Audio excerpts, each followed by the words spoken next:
Hello guys, welcome back to my channel horror stories by Siddhant. आज की story में हम सुनने जा रहे हैं हवेली का रहस्य, जो कि बहुत ही मज़ेदार कहानी है। तो आप हमारे साथ इस कहानी में बने रहिएगा। उससे पहले आप लाइक कर दीजिए, सब्सक्राइब कर दीजिए हमारे चैनल को और कमेंट भी कीजिए।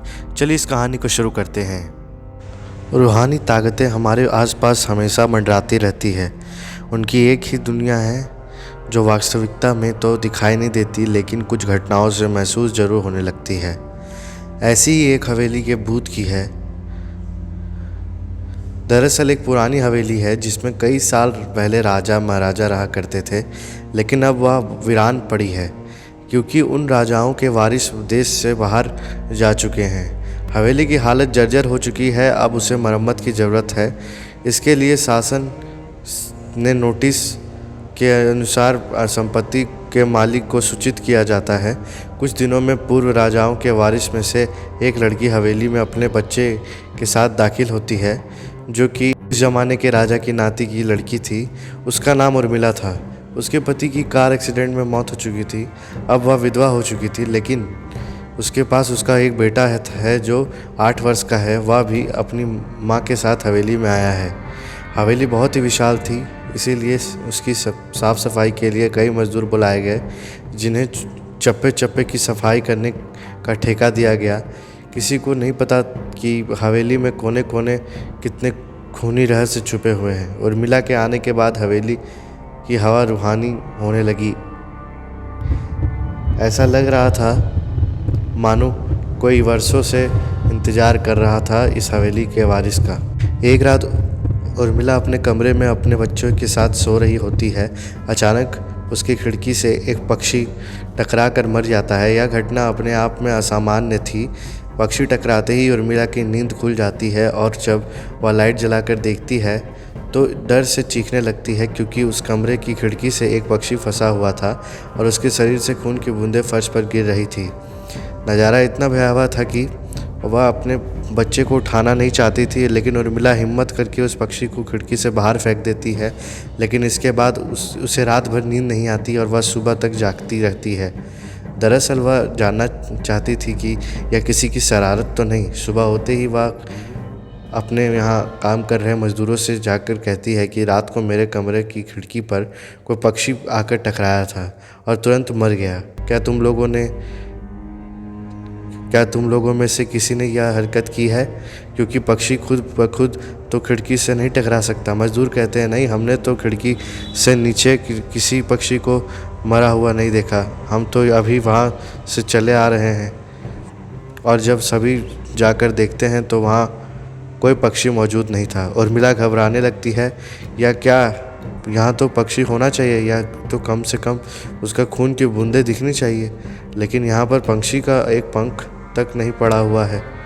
उर्मिला सभी मज़दूरों से कहती है कि हवेली में बहुत सी कीमती चीज़ें और मूर्तियाँ हैं, संभाल के साफ़ सफाई करना। मज़दूर अपने अपने काम पर लग जाते हैं। उर्मिला अपने बच्चे के साथ कमरे में टीवी देख रही होती है। अचानक हवेली की छत से एक मज़दूर नीचे गिरता है। उर्मिला अचानक लोगों की आवाज़ सुनाई देती है। वह भागकर खिड़की से नीचे देखती है तो एक मज़दूर की लाश पड़ी होती है। उर्मिला कमरे से नीचे आती है और इसके गिरने के कारण पूछती है। लोगों का जवाब अलग अलग होते हैं। कोई कह रहा होता है कि इसने खुद आत्महत्या की है, कोई कह रहा होता है कि यह गलती से गिर गया। सभी के दावे अलग अलग थे, लेकिन उर्मिला को कुछ अनकही बातें सुनाई दे रही थी। उर्मिला के कान में अचानक एक आहट की आवाज़ सुनाई आती है। अपने बच्चे को बचा सकती है तो बचा ले। उर्मिला यह वाक्य सुनती ही अपने कमरे की तरफ भागने लगती है, क्योंकि कमरे में उसका बच्चा अकेला टीवी देख रहा होता है। जैसे ही उर्मिला कमरे में पहुंचती है तो उसका बेटा खिड़की से कूदने वाला ही होता है कि उर्मिला उसका पैर पकड़ लेती है और वह खिड़की से लटक जाता है। उर्मिला पूरी ताकत से उसे ऊपर खींचती है, लेकिन बच्चा फिर भी कूदने की जिद कर रहा होता है। उर्मिला किसी कदर अपने बच्चों को काबू में करती है और कमरे के बाहर आ जाती है। और वह मज़दूरों से पूछती है, बताओ क्या है इस हवेली में, क्योंकि ये बच्चा तो ऐसे नहीं कर सकता और अभी यह सब जो हो रहा है कुछ अलग ही चल रहा है। तभी एक बूढ़ा मज़दूर उर्मिला से कहता है कि बेटी, ज़्यादा जानना हो तो अपने पूर्वजों की कहानी पढ़ो। तभी तुम्हें इस हवेली का इतिहास पता चलेगा। इस हवेली की कहानी की किताब इसी गांव के सरपंच के घर में रखी होती है, जो कि बहुत साल पहले मर चुके थे, लेकिन अब भी उनके बेटे के पास वह किताब मौजूद है। उर्मिला सरपंच के घर पहुंचती है और किताब ले लेती है। किताब पढ़ते ही उसे पता चलता है कि इस हवेली में एक नौकर नौकरानी भी थे, जिनके बीच में बहुत प्यार था। वो कई सालों से हवेली की सेवा कर रहे थे, लेकिन एक बार रानी के शाही गहने चोरी हो गए और उसके शंका में राजा ने नौकरानी को चोरी की सज़ा दी, उसे जिंदा दफना दिया।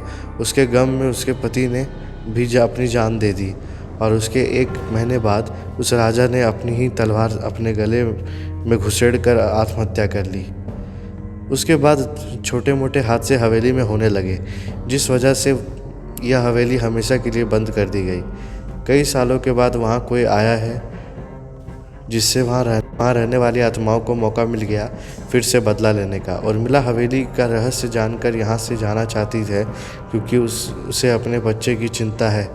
इसीलिए वह रात में ही अब कार लेकर एयरपोर्ट के लिए निकल जाती है। अचानक रास्ते में उसकी कार का एक्सीडेंट हो जाता है। कार पलटकर उल्टा हो जाती है, लेकिन दोनों को कोई नुकसान नहीं होता।